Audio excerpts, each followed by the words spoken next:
tell you anymore. I'm going to show you the greatest thing your eyes have ever beheld. He was a king and a god in the world he knew.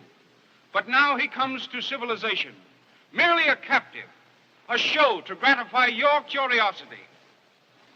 Ladies and gentlemen, look at Kong, the eighth wonder of the world.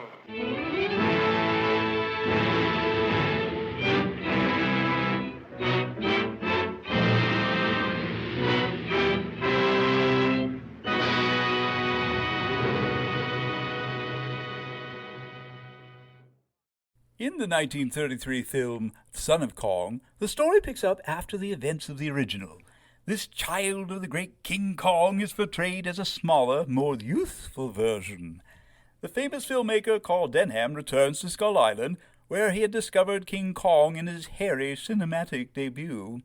He encounters Little Kong, who is portrayed as a much friendlier and less menacing creature than his father. Kong's offspring forms a bond with Denham, then proceeds to help him throughout the film. Unlike his papa, Kong II is depicted as a more compassionate, less aggressive creature, making him a sympathetic character. Themes of redemption and friendship loom large, spotlighting Kong Jr. as a character capable of hilarious comedy and deep kindness.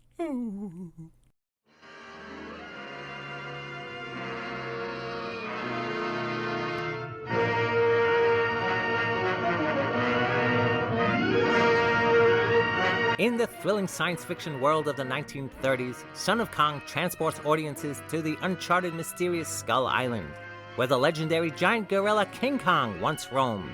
The story unfolds with Carl Denham, the daring adventurer who discovered Kong, facing the consequences of his actions, haunted by the havoc Kong wreaked in New York City. Denham ventures back to Skull Island, hoping to find redemption and perhaps even a new scientific marvel. Upon his return, Denham encounters a peculiar phenomenon. The island, once a hotbed of prehistoric wonders, is undergoing drastic changes. Unexplained seismic activities reveal long-buried secrets. In the midst of this chaos emerges Kong's offspring, pint-sized yet fiercely spirited primate. The young gorilla dubbed Little Kong possesses a surprising intelligence and an innate curiosity about the world. As Denham and his team navigate the evolving Skull Island, they must contend with both natural dangers and human greed. Unscrupulous treasure hunters lured by rumors of hidden treasures clash with Denham and his crew. Little Kong, displaying unexpected bravery, becomes an unlikely ally, defending the island and its inhabitants against the encroaching threats. Amidst epic battles and heartwarming moments, Son of Kong unfolds as a tale of survival, friendship, and the enduring spirit of adventure. This is Jack. The film on Kaiju Carousel this week is The Son of Kong. To come and review this with me is someone who's never been on the carousel. His favorite monster is King Kong. Yeah, I know this because when he actually admits it, he's my brother, Jeff. Say hi, Jeff. Don't sit so close to me. Yeah, that's Jeff. This was a very unique take on Kong and an excellent, in my opinion, follow-up to what happened to Denham and those guys after the big explosion. This being your first time seeing the film, what were your first impressions of the movie? My first impressions were, I'm not sure what genre this is. I think sometimes you see it like a movie nowadays that was made in the 50s, like a sci-fi movie in the 50s, and you would say, well, that's actually a comedy now, but it was in the 50s a sci-fi movie.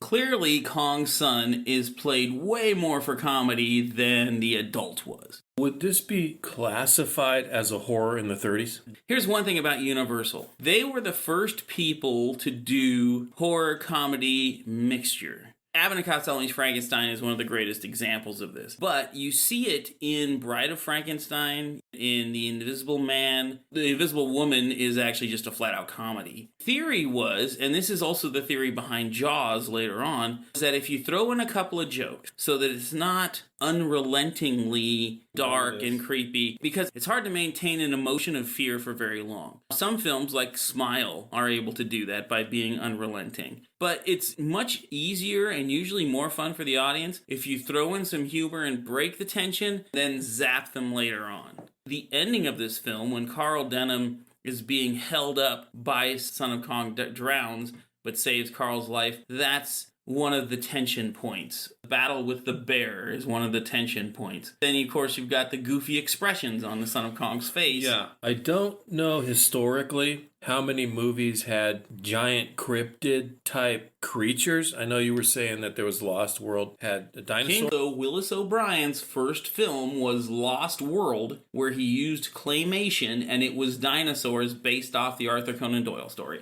If the fact is there's a gigantic cryptid beast, monstrosity, okay, in this movie that's very dangerous, if that alone would be scary to the audience, this could be horror. Looking at it now in the 2020s, it's cute, almost silly. Of course, he had those expressions where he was actually trying to be cute and silly. I just don't see the type of tension that you expect in a horror genre in this movie. This, to me, is played not quite as slapstick as The Invisible Woman was. I mean, that had Shem Howard in it, one of the Stooges. I would call it... adventure. I'm happy with classifying this as an adventure.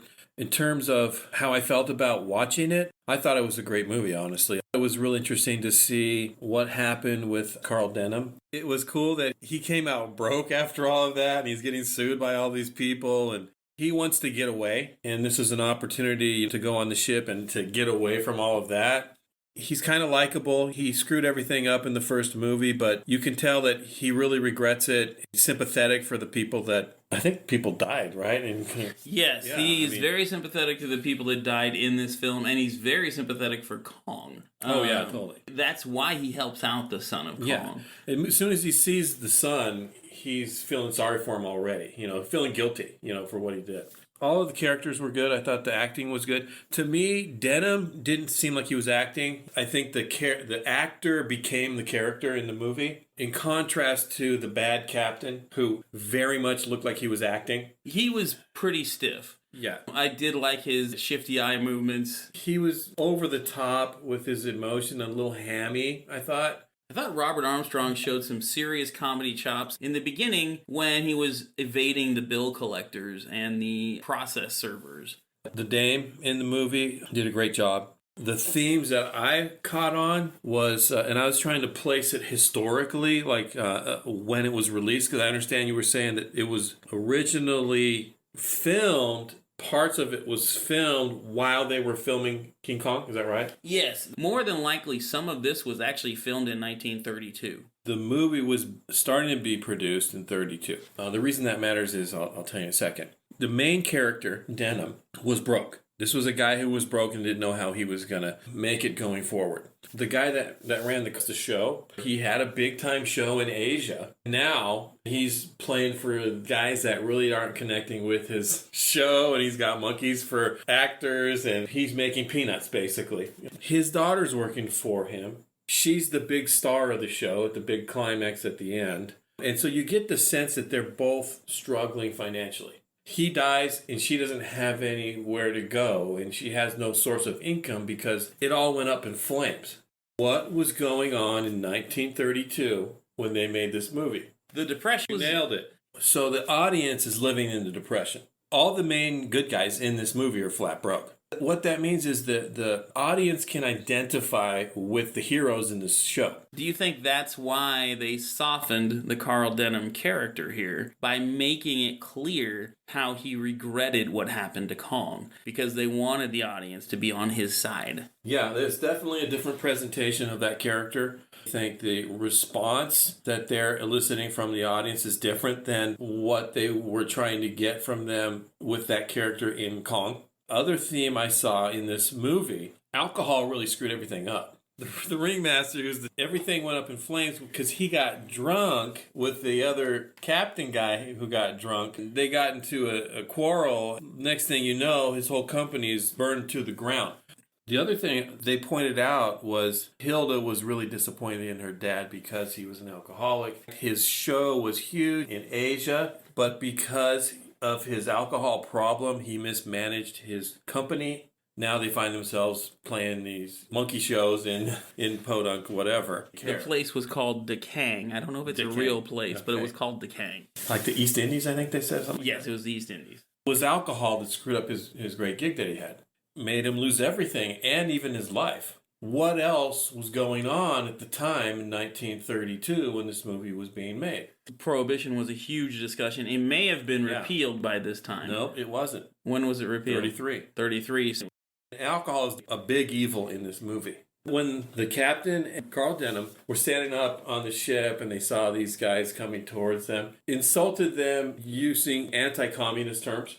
When the crew mutinied, the crew insulted the captain and his guys using anti-bourgeoisie terms. Right. The crew was cast in the commie role. Yeah, they were called bourgeois. They called them bourgeois. You could see the whole idea of the bad guys organizing together in a Bolshevik sort of way and even being called Bolsheviks. There is definitely an anti-communist theme in the script. Americans sitting in the audience in theater, you're broke. You don't trust alcohol, and you certainly don't trust communists, and that's all inputted into the script. I thought it was kind of cool. But overall, it was a fun story. The monsters in this, you had Son of Kong himself, Willis O'Brien's favorite dinosaur, the multi-horned Styracosaurus, a giant bear, and then you had two apparently made-up dinosaurs. One looked more like a dragon than an Apathosaurus, and another one that looked like a small Brontosaurus, but many more teeth.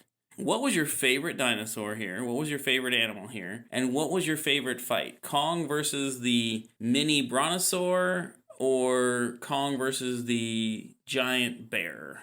Any dinosaur that's made out of styrofoam and rocks, like a Styracosaurus, is definitely my favorite. I thought the Kong giant bear fight was much funnier, more like a WWE wrestling match than Kong versus either the Tyrannosaurus Rex or the pterodactyl or even the snake-like monster. As far as grounded pound goes, I'd have to go with the giant bear fight. Yeah, that was a fun fight. Kong had the best expressions, getting slammed into the walls and his eyes going all wacko like he's Goliath from Davy and Goliath.